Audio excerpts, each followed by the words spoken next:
Golden State Media Concepts Baseball Podcast. We cover everything Major League, from spring training to the World Series. We've got your favorite club covered, from New York to Boston to LA. This is the Golden State Media Concepts Baseball Podcast.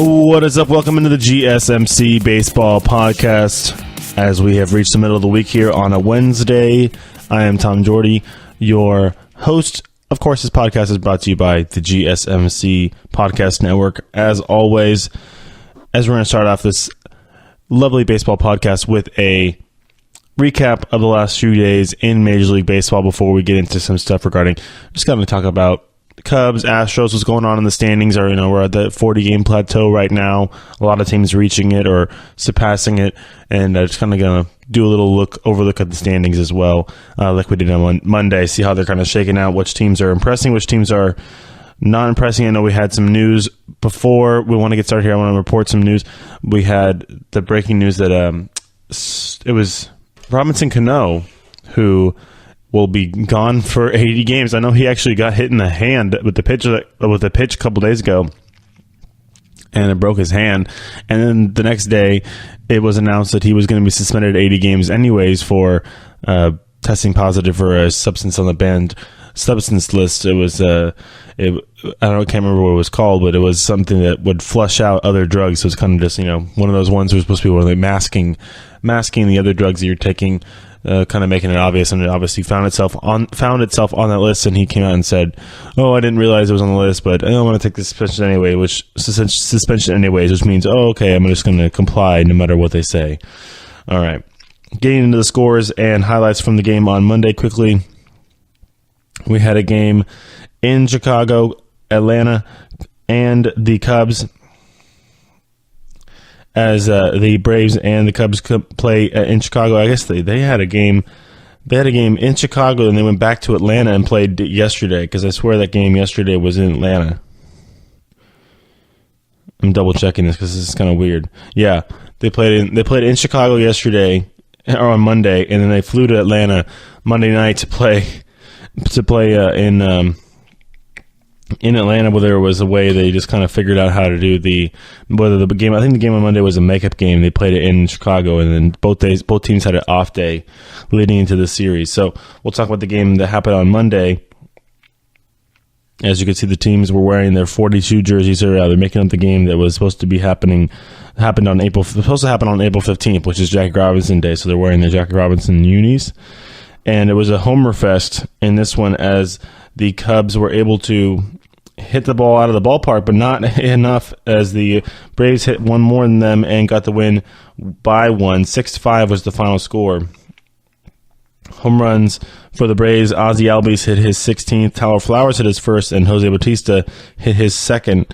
And the Cubs had a home run from Almaro Jr. And his second, and Chris Bryant hit his 8th. Starting pitching in this game, Shohei Ohtani gets the win. He wins 6 innings, allowed 4 runs on 4 hits, 3 walks, 1 strikeout. Did give up both those home runs. They were hit by the Cubs, but it did not matter. He was able to get the run support and get the win. Jose Quintana was not very good for the Cubs. He went 4 2/3 innings, allowed 6 runs on 9 hits, 3 walks, 6 strikeouts. All 3 home runs were allowed by Quintana. Next game over in San Francisco was the Giants and the Reds, who played another game. Opening their series up at AT&T Park in San Francisco. The Reds dropped this one 10-7 to the Giants. Giants had a late home run by Brandon Belt, and the Reds made it 10. It was 10-4 in the top of the 9th inning, but the Reds got a 3-run homer from Adam Duvall that made it 10-7. They also had home runs from Tucker Barnhart and Scott Schiebler, all in the loss. The Giants had Chris Stratton going. He went 5 innings, allowed 4 runs on 9 hits, 2 walks, 1 strikeout. Did give up the first 2 home runs, Barnhart and Schiebler. The second one was off of Javier Valdez. So That was the former Giant Adam Duvall hitting that home run, the guy that against his team that drafted him. Giants win though 10-7 after they pretty much blew that game open late in that sixth inning. They scored 3 in the sixth, and then that one more in the eighth was the Belt home run. All right, to Kansas City, Royals and Rays. It was a pitcher's duel at the K in Kansas City at Kauffman Stadium. It was Skoglund for the Royals, who gets the tough luck loss. Eric Skoglund went 7 2/3 innings, allowed 2 runs on 7 hits, no walks, 4 strikeouts.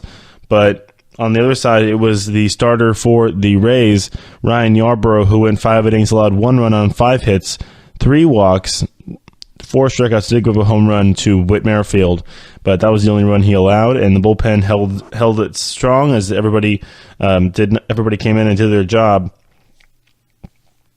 getting Yarbrough got the win in a 5-and-dive situation there, but that's all you need to do to get the win there. In Detroit, the Tigers beat the Cleveland Indians 6-3 behind a pitching performance from Mike Fiers. He went 6 innings, allowed 1 run on 3 hits, 1 walk, 5 strikeouts to give up a home run to Jose Ramirez, his 13th home run of the year. Carlos Carrasco pitched pretty well, went 6 2/3 innings, allowed 3 runs on 6 hits, 2 walks, 4 strikeouts to give up a home run to Nico Goodrum, who actually hit 2 home runs. He hit another one in the 8th inning off of Zach McAllister that gave the extended lead for the Tigers there, and they got the win in that one. So yeah, they got that 3 runs in the they were up 3-1, scored. The Tigers made it 3-2. I mean, Indians made it 3-2. Tigers scored 3 in the bottom of the 8th to not look back and win that game. In Boston, the A's come into Fenway Park and win behind 3 home runs. They got a home run from Matt Joyce, his 4th. Olsen hit his 5th, and Chris Davis hit his 12th. The Red Sox also got home runs from Rafael Devers, his 7th, and J.D. Martinez hit his 11th of the season. But the Red Sox were not able to claw back enough to beat the A's. Sean Manaea gets his 5th win on the season. He's now 5-4. He wins 6 innings, allowed 3 earned runs, 4 total, but 3 earned on 8 hits, 1 walk, 4 strikeouts to give that one of the home runs. That was to Devers in the 7th inning. Rick Porcello did not pitch very well in this one. He got saddled with his first loss of the season. He went 6 innings, allowed 5 runs on 9 hits, no walks, 5 strikeouts to give up the first 2 home runs to the A's. That was the Joyce and the Olsen home run. The Red Sox, that game was kind of back and forth all the way through. A's had a 4-2 lead after 4 innings. Red Sox made it 4-3. A's made it 5-3. Red Sox made it 5-4. A's never really gave the lead, but the Red Sox just kept kind of squeaking back when the A's made it 6-4. That's all it needed. The Red Sox did score another run in the bottom of the 8th, but they could not scratch across another to tie.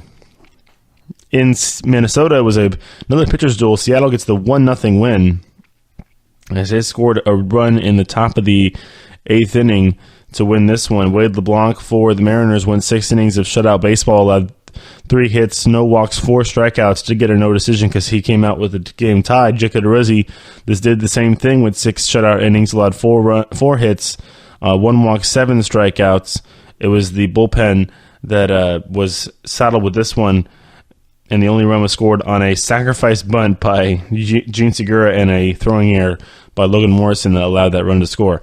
In Arizona, the Diamondbacks dropped this one to the Milwaukee Brewers behind a nice pitching performance from Junior Guerra, their young right-hander. Came into a tough pitcher's ballpark and went 6 innings, allowed 2 runs on 3 hits, 4 walks, 3 strikeouts in this one, and he beat Patrick Corbin, who went 6 innings, allowed 4 runs on 6 hits, 1 walk, 8 strikeouts. In this one, a couple home runs were hit in the end of that game. Jonathan VR hit one, and so did Tyler Saladino, an inside the park home run for him in that. I think they both were in the 9th inning. Yeah, they were both in the 9th inning there for the Brew Crew as they got the win in this one, 7-2. in Los Angeles, another tough-fought game, as there's going to be a couple of these we're going to talk about. We're going to probably talk about this a little bit in the next segment as well. The Angels and Astros series got started with a win for the Angels at home. Andrew Heaney pitched very nicely, beating Lance McCullers Jr. Heaney went 8 innings, allowed 1 run on 4 hits, 1 walk, 10 strikeouts for the young left-hander. McCullers Jr. went 6 innings, allowed 2 runs on 4 hits, 2 walks, 6 strikeouts in this one, as he was a tough luck loser in a 2-1 ball game. And it was a Justin Upton single in the bottom of the 6th inning that got the win there for the Angels. All right. Last game on Monday, we had the Rockies beat the Padres 6-4 in this one, as they're playing in San Diego and on a shortened Monday schedule. So this is the last game, and we'll probably actually we'll finish off the segment with yesterday's games on Tuesday, and then probably carry that into the second segment, as we usually do on with the beginning of the show here. But the Rockies beat the Padres 6-4. Tyler Anderson gets the win there for the Rockies, as he went 5 2/3 innings, allowed 3 runs on 7 hits, 3 earned runs on 7 hits, 1 walk, 3 strikeouts. Padres had Joey Lucchesi going. He went 5 innings, allowed 3 runs on 6 hits, 1 walk, 2 strikeouts. Did give up a couple home runs though. Castro and Cuevas, kind of a no-name offense right now, or in that game at least, for the Rockies, as they were able to score 2 in the 5th and 3 in the 6th to get their bulk of their runs and win this one in San Diego. All right, we're going to finish off this segment really quick with a couple games from Tuesday before we come back and finish off Tuesday's slate of games. It's back to a full slate of games on a Tuesday. Around the league, Rockies were not able to score any runs in this next game against the Padres. Padres shut them out. Jordan Lyles gets the win there for San Diego. He goes 7 1/3 shutout innings, only 1 run, 1 hit, baseball, 1 walk, 10 strikeouts for Lyles, and it was likely the pitch count that kind of did him in. And I'm looking for it, he had only 85 pitches, so I guess they just wanted to get that bullpen in there, even with the 4-run lead, as the Padres got home runs from Eric Hosmer and Carlos Villanueva. Hosmer his 6th, Villanueva his 10th. Rockies not able to scratch across a run in this one. Pirates blanked the White Sox 7-0 in Pittsburgh as they get that interleague series started there in Western Pennsylvania. Trevor Williams went 7 shutout innings for the Bucks, allowed 6 hits and struck out 6 as well, and a couple home runs one home run for the Pirates was Adam Frazier, a first inning shot that set the tone, I guess, for the Pirates, as they scored 4 runs in that first inning and never looked back at all. There was a game in Washington that actually was suspended. It was tied 3-3 after 5 innings, so they'll pick that one up today to finish off that game, and they'll play another one in Washington, D.C. That's the Yankees and the Nationals. It was 3-3 in this one. Anthony Rendon hit a homer. Pedro Severino doubled home a run to make it 3-0 before Tyler Austin hit a 2-run shot, and then Tyler Austin also hit a sacrifice fly to tie it up. So the offense so far in that game has been only Tyler Austin, as they'll finish up that one before they get the next game started today in D.C.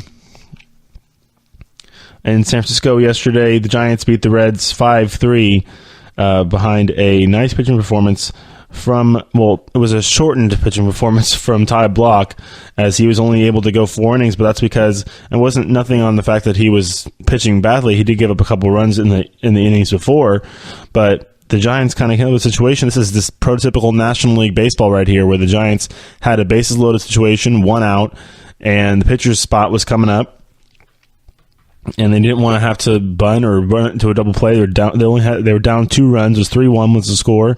So they pinch hit Pablo Sandoval, and he got a base hit to knock in a couple runs and tie the game. And the Giants were able to pull away in that one, as they got another run in that 4th inning on a fielder's choice. Andrew McCutcheon beat out a double play to score a run, and then Kelby Tomlinson knocked in a run in the in the 8th inning, Giants had 5 relievers all pitch 1 shutout inning and get the win there for San Francisco there in the Bay.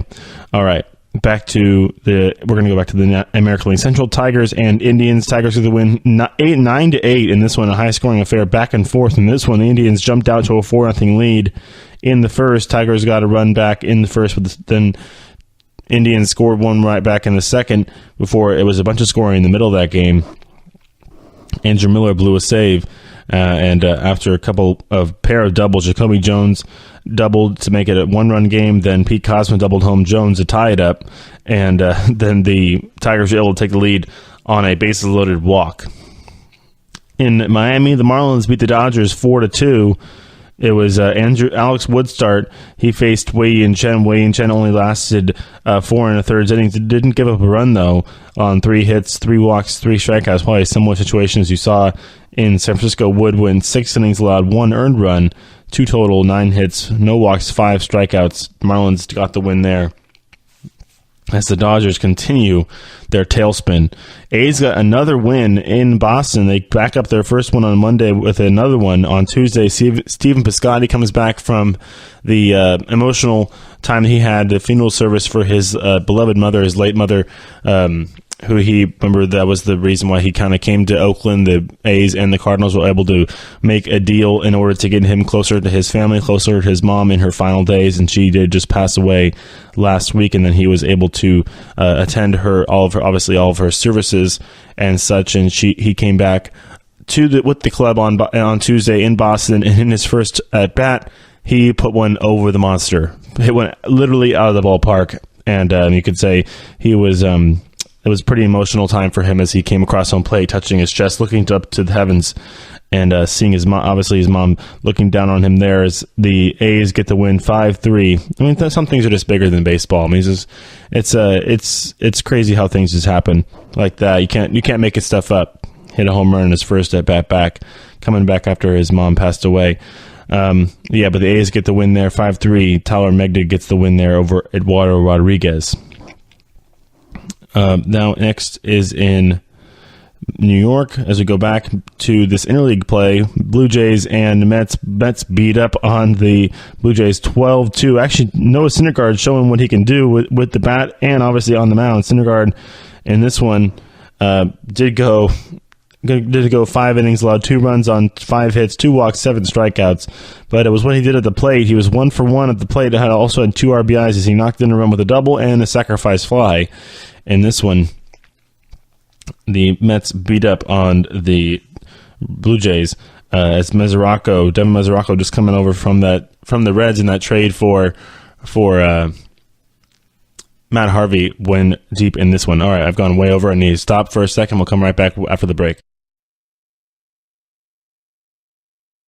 This is your ultimate stop for everything sports. The Golden State Media Concepts Sports Podcast. Should I say more? From the NFL, MLB, the NBA to MMA, it's all in here. The Golden State Media Concepts Sports Podcast. Listen now.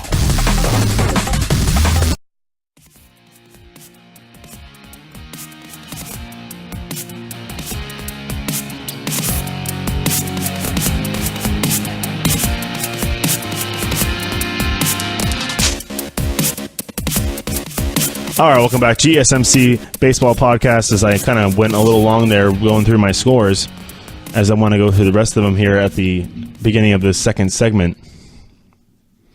And I know we talked about, we're just talking about the Mets and the Blue Jays.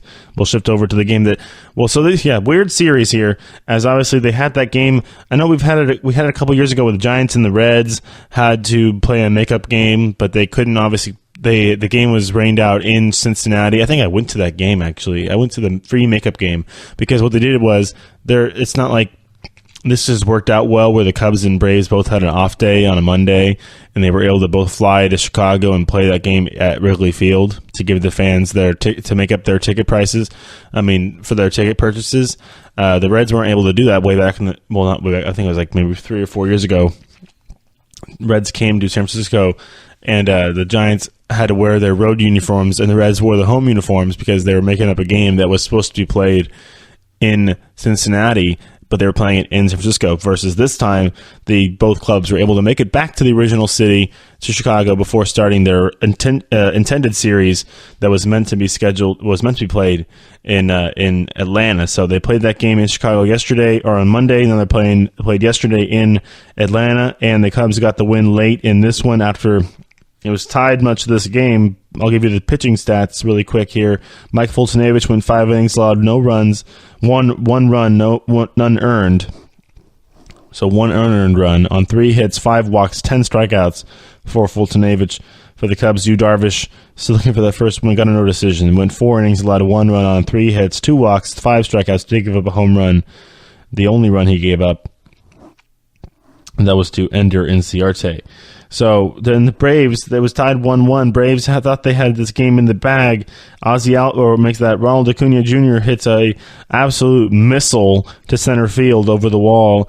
His 4th of the year give the Braves a 2-1 lead.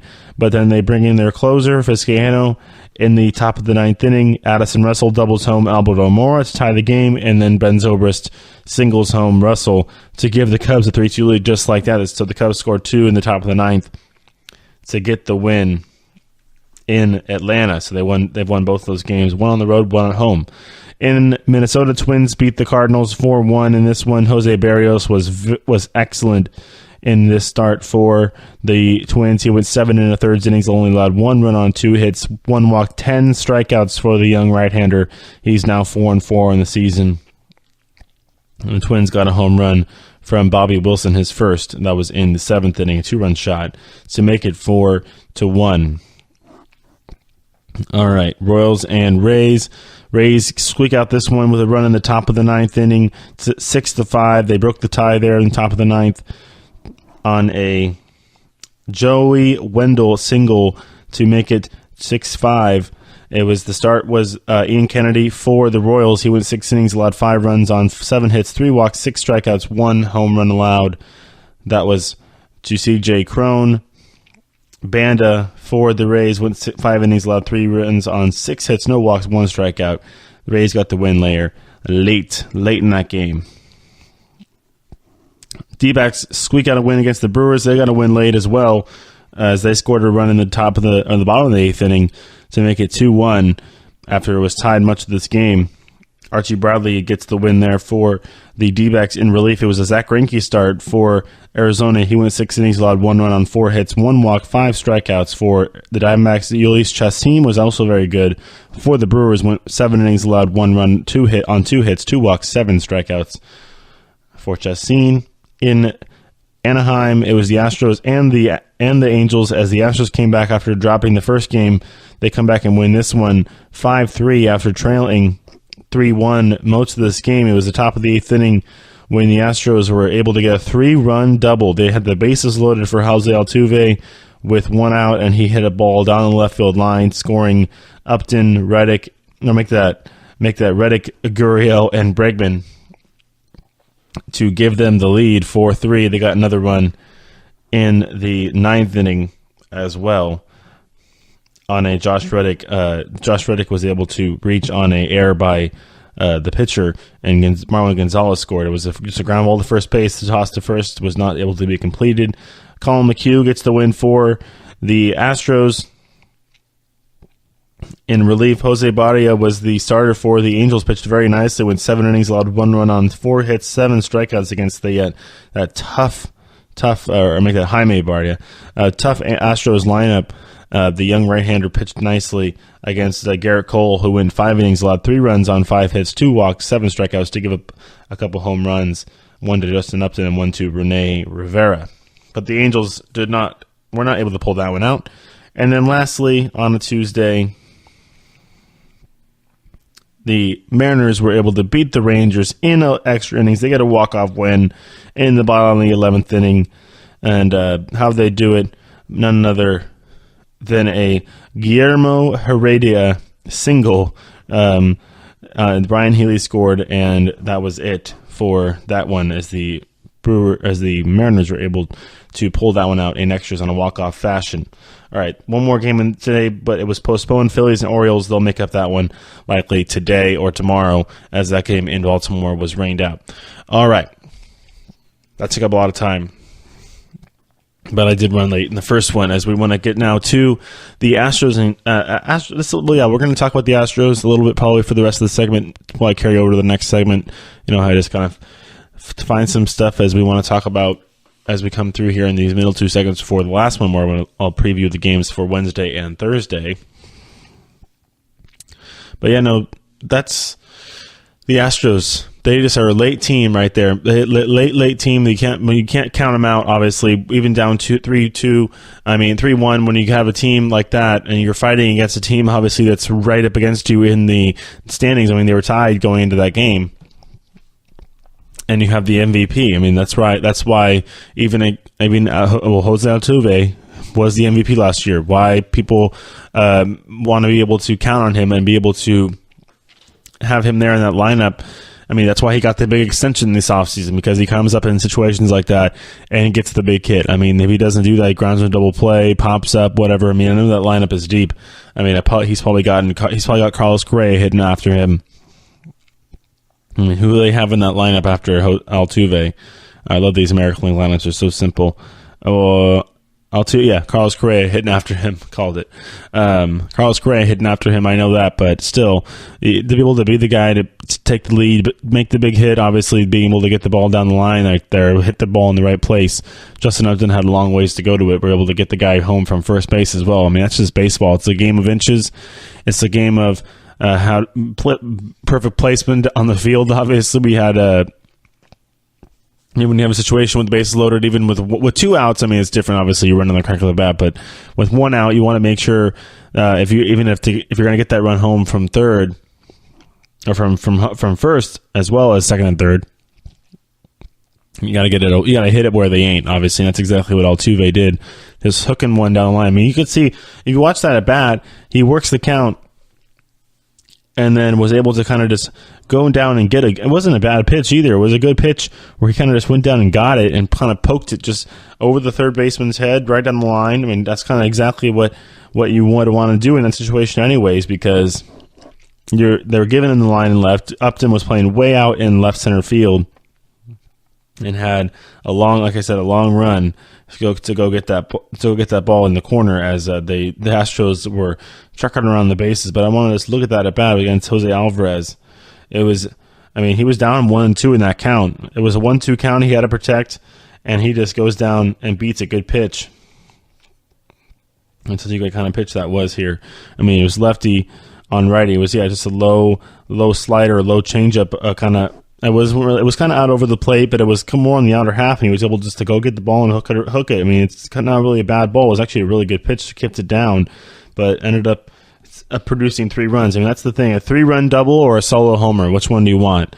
Obviously, you're going to take that double because it takes a little more work. You got to get the bases loaded, but if you can get a guy like Jose Altuve up, he's your 3-hitter.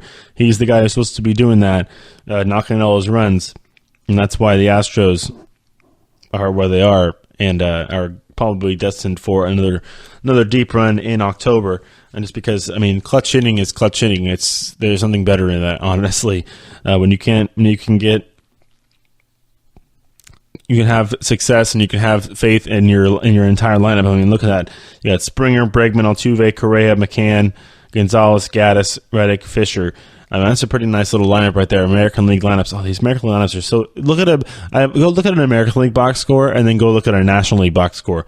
Look at the box score last night for the Giants and Reds game, or for any game. There's probably 20 guys on here because the pitchers all have to get put into the batting order because the pitchers hit. Obviously, whenever there's a pitching change, they get inserted in the batting order. And the Giants, The Giants used 3 pinch hitters yesterday. The Reds used 3 pinch hitters yesterday. These National League, it's like that in every game. Every National League game is like that. You go over to the American League side, and it's just like, oh, we just had 9 guys play today. Yeah, didn't even touch the lineup. Kansas City didn't even make a change. The guys who started to finish the game. I just noticed that every time I look at box scores, I'm like, why? I know why, because it's the pitching difference between DH and non-DH. Speaking of DHs, our buddy Shohei Ohtani did play yesterday at DH. He batted second in between Trout and Upton, which is actually a pretty nice spot for him to be. He went 1 for 4 yesterday it was just a single. Yeah, just a single.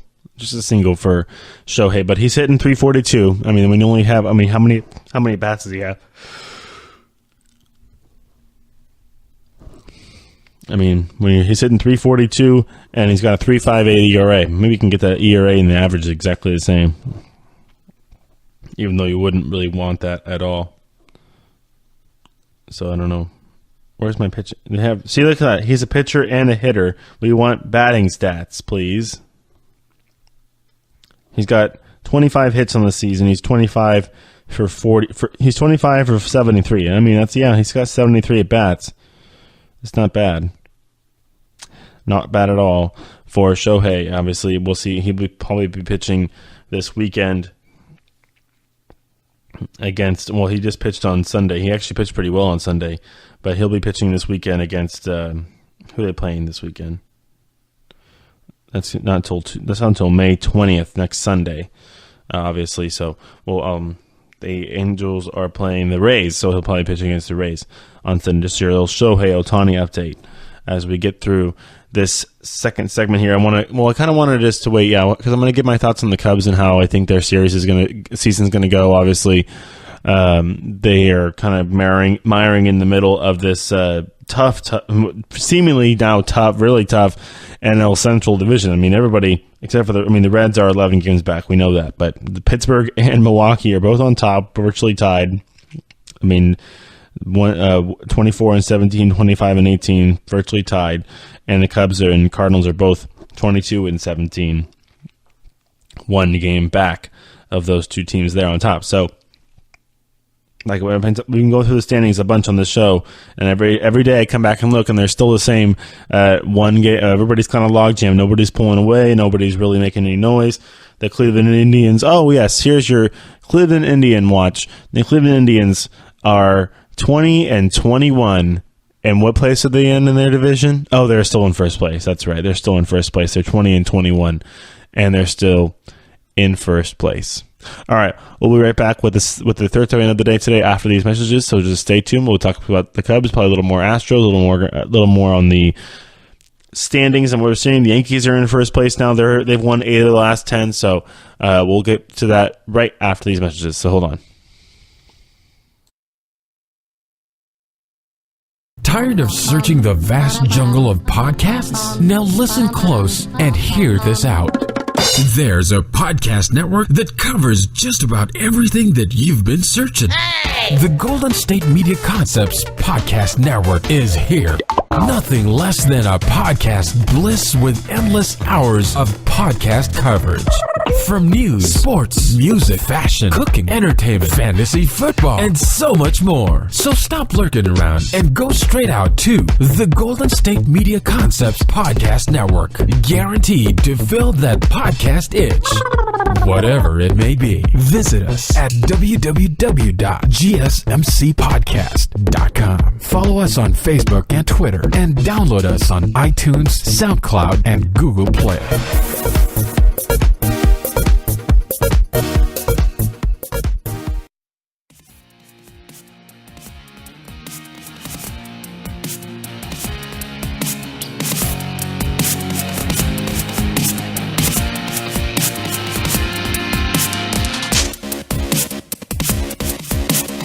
All right, welcome back to GSMC Baseball Podcast as we are here on the third segment now today.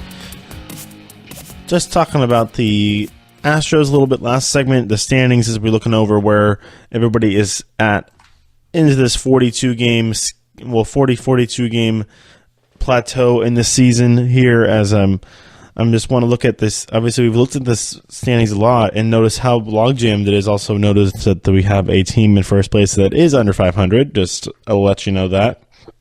How strong the NL American League Central Division is for you Indians fans out there. I'm sure you're not really that happy that your team is 20 and 21, but the fact that they are, they're in first place. It's all right. The Twins are half game back at 18 and 20. How nice. Wouldn't the Dodgers wish they were in that division? Well, they actually probably wouldn't even be close. They're 16-25 right now. But just looking around, I mean, you have the A's at 21-21, even 500. They're 5 games back behind Houston, 10 games. They're 10 games over. The Giants are 22-21. They're 3.5 games back. They're of the Diamondbacks, who are 8 games over 500 at 25-17. So, I mean, there's still going to be a lot of shuffling of it. I can't appreciate enough the fact how long this season is, and the fact that they probably should cut it down a little bit. That's probably a thing I could talk about as well this segment, the fact that we've had so many injuries already this season, and a lot of people are saying it's due to the fact that the season's too long and we start too early. These guys aren't ready. Their bodies aren't ready. They have a month. Obviously, you think a month would be enough, but they've been doing it long enough that it's just how their routine is. But, I mean, wear and tear is a real thing, and it could lead to some unwanted DL time, some unwanted injuries. I know some other things are kind of freak in nature. Obviously, we've seen Madison Bumgarner get hurt with the line drive back to his hand. You saw Joe Panic. I mean, just talking about Giants players, but Joe Panic got hurt with he was going to tag somebody, bend his thumb back. AJ Pollock the other night in Arizona was diving for a ball, fractured his thumb, just diving for a baseball. I actually saw that when I watched that highlight. That was the Tyler Saladino home run inside the Parker, and he dove for it. You could tell right away it was not feeling good. It was serious pain that he was feeling in his thumb. So not great for the Diamondbacks as they lose a valuable piece there in their center fielder, who's a very good center fielder as well. But I mean, you're seeing injuries all over the place. Clayton Kershaw goes down with the biceps tendonitis. If I could say that 5 times fast, biceps tendonitis, and enunciate biceps tendonitis for Clayton Kershaw. Even Puig went down. He's come back. Now we've seen Justin Turner come back from his wrist injury, but there's still stuff all over the place. I mean, I can go through the injury report for each team. Would probably take me quite a while, honestly, to do that, because there's just a lot of players and there's a lot of teams that are without people at this point. And could be moving people to longer stints on the DL as well. So we have that 10-day DL and then that 60-day DL as well. So you got to think about that if you're a fan, you're like worried about, okay, where's how far away is my team from being back full healthy? Well, probably not. These rosters are kind of designed to ebb and flow with the whole season and make it work. As far as a team that actually has stayed kind of healthy this year, we're going to go into the Cubs. I know the Cubs are still sitting behind a couple of teams in first place, as the Pirates still continue to play well. They're 24-17, and the Brewers, like I said, are 25-18. Cubs are behind them, 1 game back. Their lineup, though, still is looking all right. In the last game when they play, that's so cool how they actually did that. They were able to play that makeup game back at Wrigley Field. But they still got, Chris Bryant's in there. Just looking at the Cubs and their stats here at this point in the season, you got Chris Bryant. You got Anthony Rizzo. Rizzo not having the best year right now, as he's only hitting about 202. Bryant 288 right now. Zobrist 290. That's probably one of the reasons why they're seeing them at the bottom, or in the middle of the standings versus at the top. But yeah, Rizzo 202 with 6 home runs, 23 RBIs right now. The home runs, they'll come. The average, we'll see if it comes too, but it's just definitely lacking compared to seasons past. Jose Contreras, they got Contreras hitting in that middle position. Wilson Contreras, he's only at 274 with 4 homers. Javier Baez 267 with, I think, 4 homers as well. Or 10. I got 10. Okay, Javi's got a little bit better than 10 home runs for him. All right, going over to we can talk about home runs. There actually is one team out there, and you can probably guess the team. It's my favorite team to talk about when it comes to home runs because of the ballpark they play in, and the fact that they, I think, for the first time in many years, have had 4 players with 10 home runs before the end of May. So, or within 40 games of the season, whatever it was. But the Yankees have 4 guys with 4 home runs with 10 home runs, Gregorius, Judge, Stanton, and Gary Sanchez all have more than 10 home runs, or at least 10 home runs. So with that Yankees, I mean, you saw the other day when the Yankees and Red Sox were playing together, how JD Martinez hit a pop up. That was a pop up. The ball went about 300 feet. And maybe got blown about another 20 feet by the wind, and that's what got it over the fence. The ball literally was inches away from Aaron Judge's glove, and as much as he probably loves that short porch in right field, because he could hit a pop up and it'll go about 5-6 rows deep in those bleachers. But no, JD hit a pop up on a ball in on his hands. Probably should have been a can of corn OUT out, but no, it sneaks over the fence.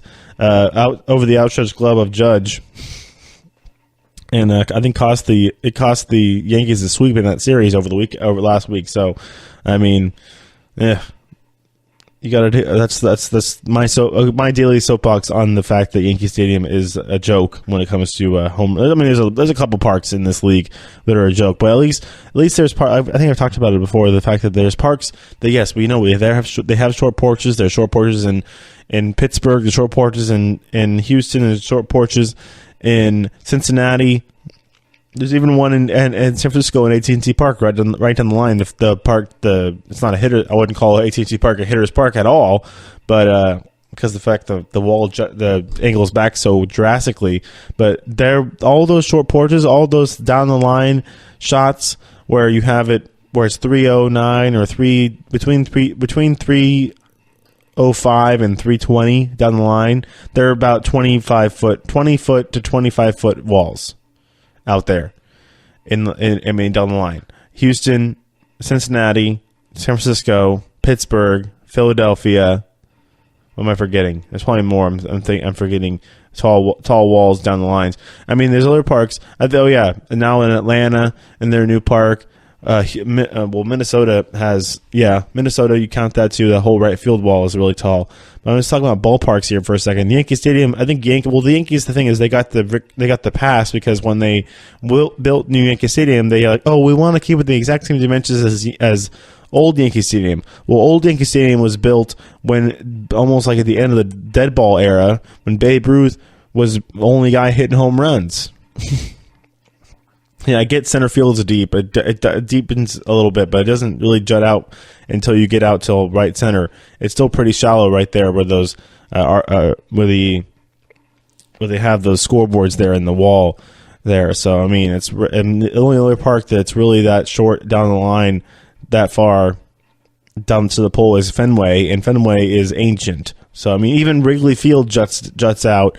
At the lines, it goes deeper into those little wells out there. So I digress with my whole soapbox on the fact that, I mean, there's a lot of, I mean, if you want to talk about pitchers, if you want to talk about a hitter's park, go to Toronto. The ball absolutely flies out of that park. It's ridiculous. You can hit some mammoth home runs in Toronto. Just saying, it's pretty crazy. But just going into the fact that we have to dig the long ball. There's going to be more home runs. We're going to see it all the time. We kind of have to dig the long ball. It's all right. We're already seeing a bunch of parks move their fences in. We saw, I think the newest one this year I talked about was the Angels dropping down that line on the tall home run wall in right center field, dropping it down to the normal 8 feet mark. So you don't have to hit it over the tall wall. You just have to hit it over the yellow line. I think they moved it in like a foot too because they wanted to create like a little shelf action. Fences have been moved in New York, San Diego moved their fences in. I think Detroit moved their fences in about a week after that park opened. They put the bullpens in there. That was kind of a no-brainer, obviously. But so a bunch of parks have moved their fences in because we like the home run, and it looks like that we're liking the strikeout a lot more too. Because in baseball, what we're seeing is that we're seeing a lot of home runs and a lot of strikeouts, which means, I mean, it's not great for baseball because that means less action. I mean, that means less base runners. That means less double play. Well, less first to third plays. Less just run scoring hits and everything. Everybody wants to hit the high angled hard fastball or hard hit ball up in the air. I mean, it's all about that launch angle, about exit velocity, getting that hard hit ball, but getting it angled up in the air so where it gets up in the, whether your park has a jet stream or not. Yankee Stadium has a jet stream, and it gets that backspin to carry over the fence for homers. So if you love the long ball, then you'll love baseball right now. But if you like action, like stolen bases and get it moving guys over with bunts, and I mean, where's bunting gone these days? We rarely see. I think we knock on players these days. I mean, I think I saw who was it? A top player. It was like a top guy. It was Acuna or something like that for the Braves. Somebody came up with or maybe it was Javier Baez for the Cubs. Came up with 2 on for runners at first and second and nobody out. And he laid down a perfect sacrifice bunt that moved everybody over. And it actually proved to be the right play because guess what happened the next at bat? Oh, the guy got a single and knocked in 2 runs.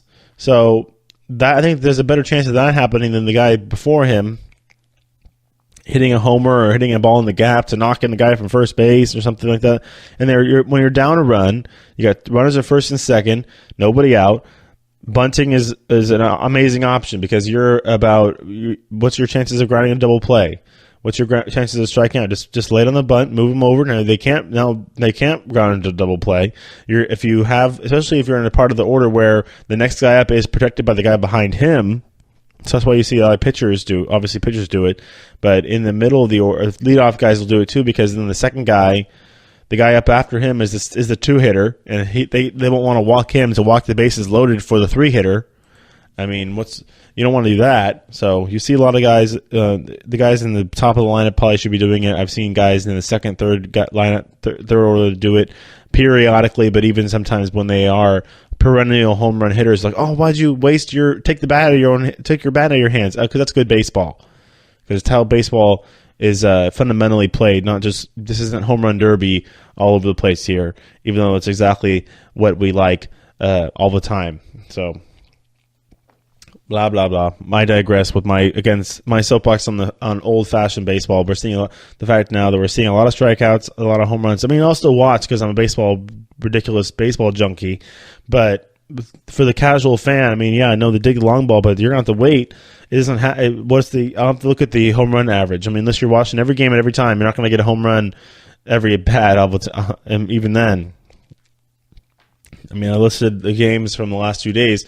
There probably were maybe a handful, maybe 3 or 4 that didn't have any home runs in them. Most do, at least one. But that's one home run, one pitch, one ball went over the fence when you have 300 pitches in a game. So you got to find a way for baseball to get a little more appealing to the youth crowd. I mean, they're trying to do that as they have a lot of initiatives in Major League Baseball. Obviously, it's helped by the young talent around Major League Baseball also as well. So I talked about that as well.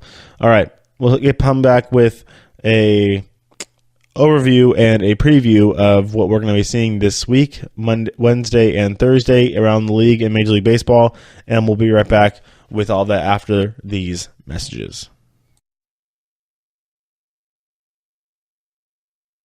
Want to know the latest in soccer? Then listen to the Golden State Media Concepts Soccer Podcast. From MLS, the World Cup, and the Premier League, we've got you covered. The latest updates, the hottest matches, and news on the league's top players. It's the Golden State Media Concepts Soccer Podcast. David Beckham scores the goal to take England all the way to the World Cup finals. Listen now.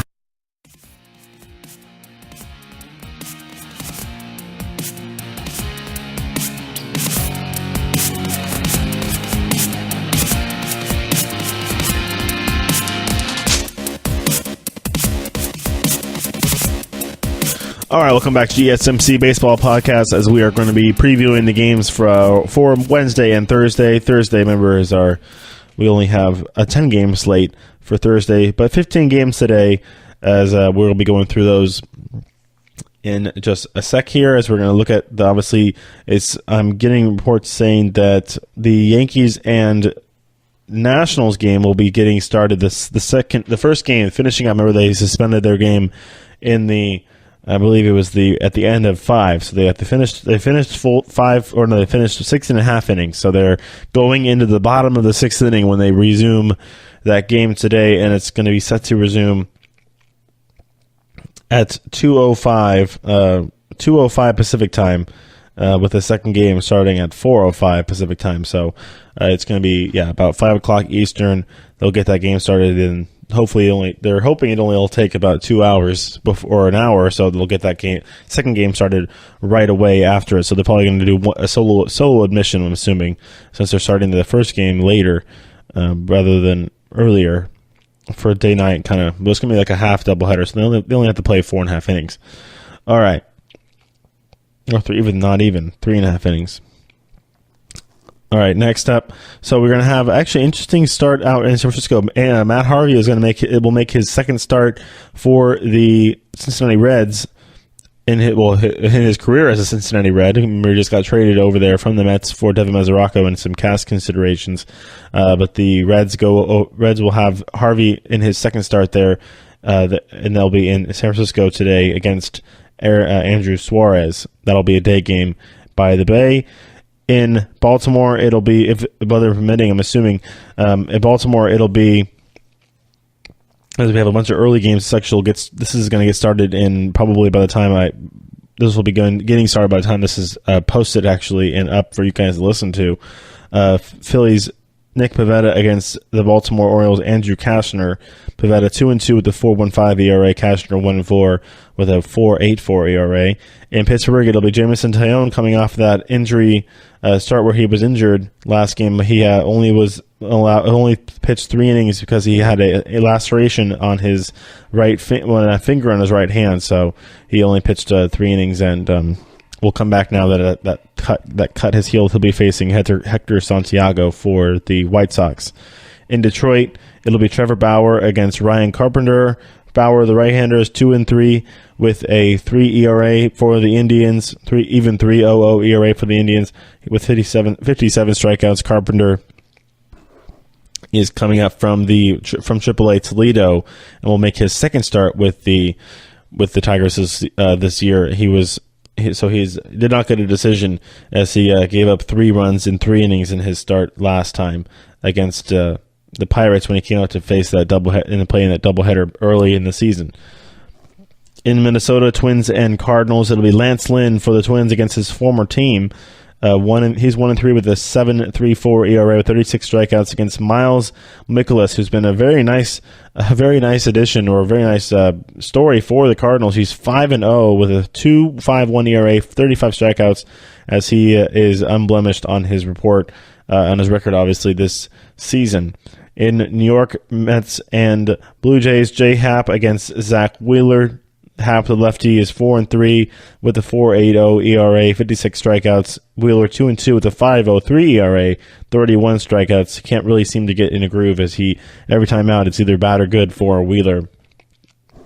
In Kansas City, the Royals and the Rays, Jake Faria will be going for the Royals as he is 3-2 with a 5.09 ERA, 33 strikeouts for the Rays right-hander. For the Royals, Jason Hamill looking for his first win of the season. He's 0-4 with a 6.13 ERA.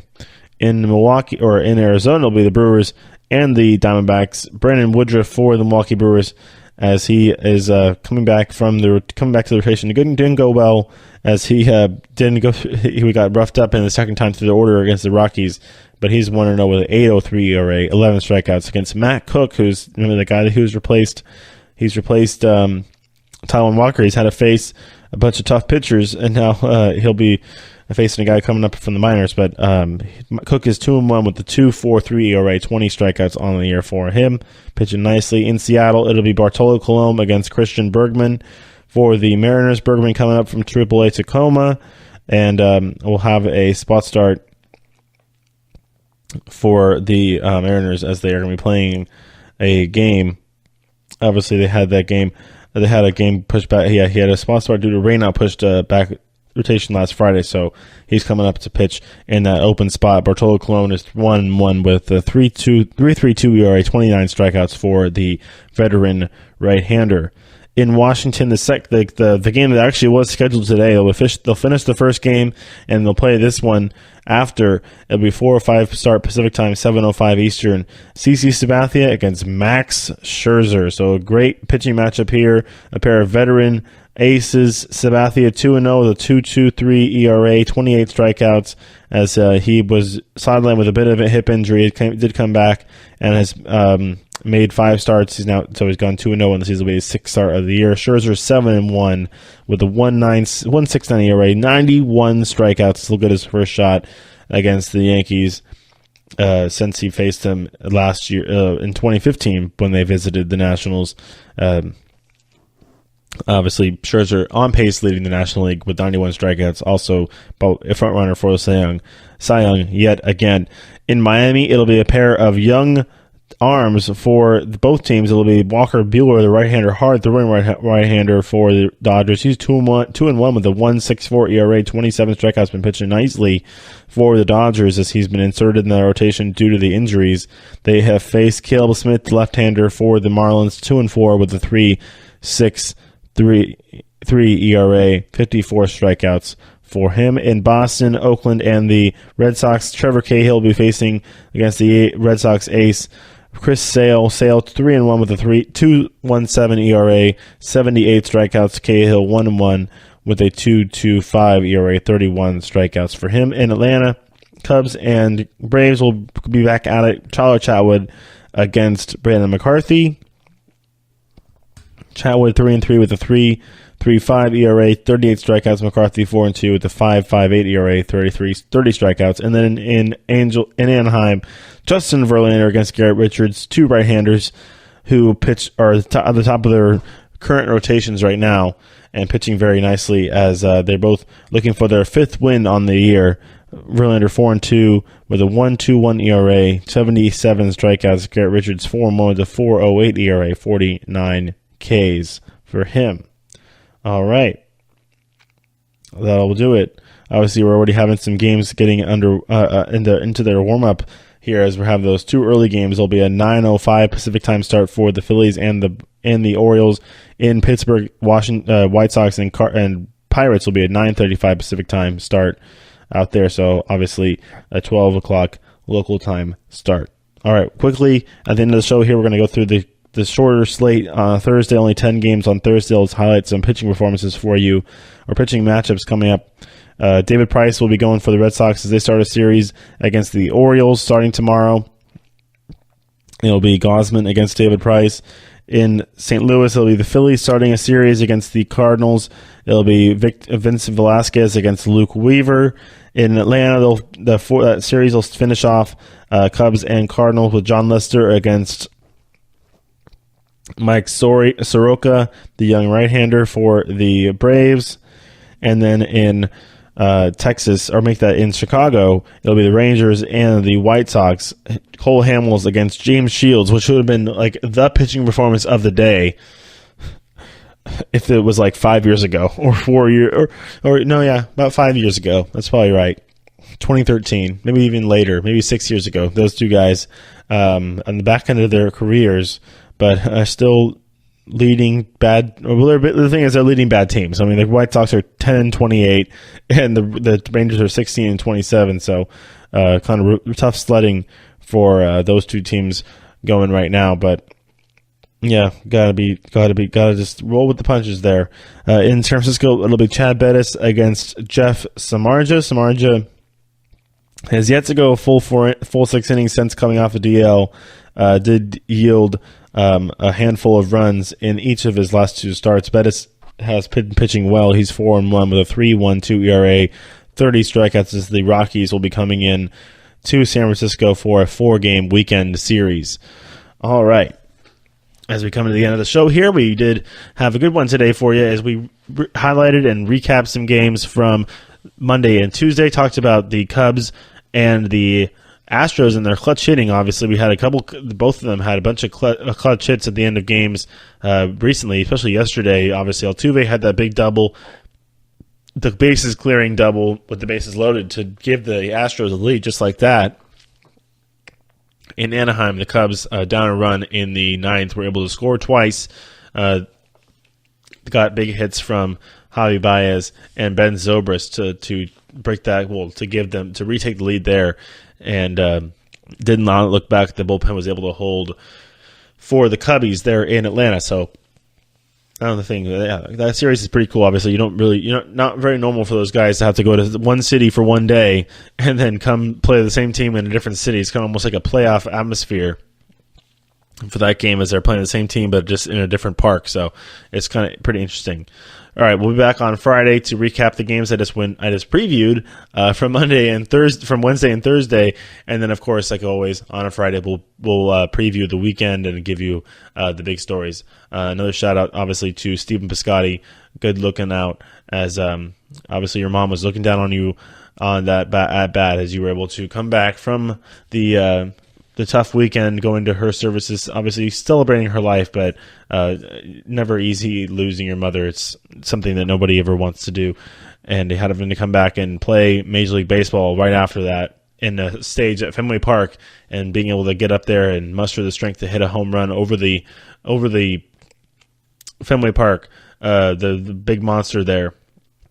Big Green Monster is a pretty cool sight. I mean, it's just sports. Life is a lot bigger than sports, but we like to help here, as sports does. It is the thing. Obviously, this is why we do it, for family, for the love of the game, and for cool moments like that. So we'll be back on Friday with another episode of the GSMC Baseball Podcast. I've been Tom Dougherty, your host, and we'll see you then. So everybody, enjoy some baseball. Bye.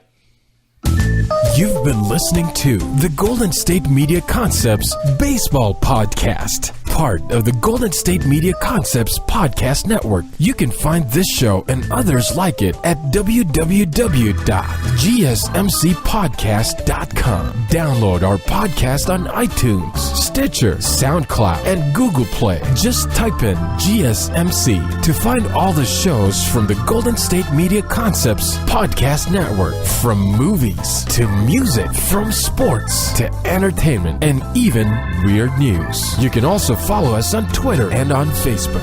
Thank you, and we hope you have enjoyed today's program.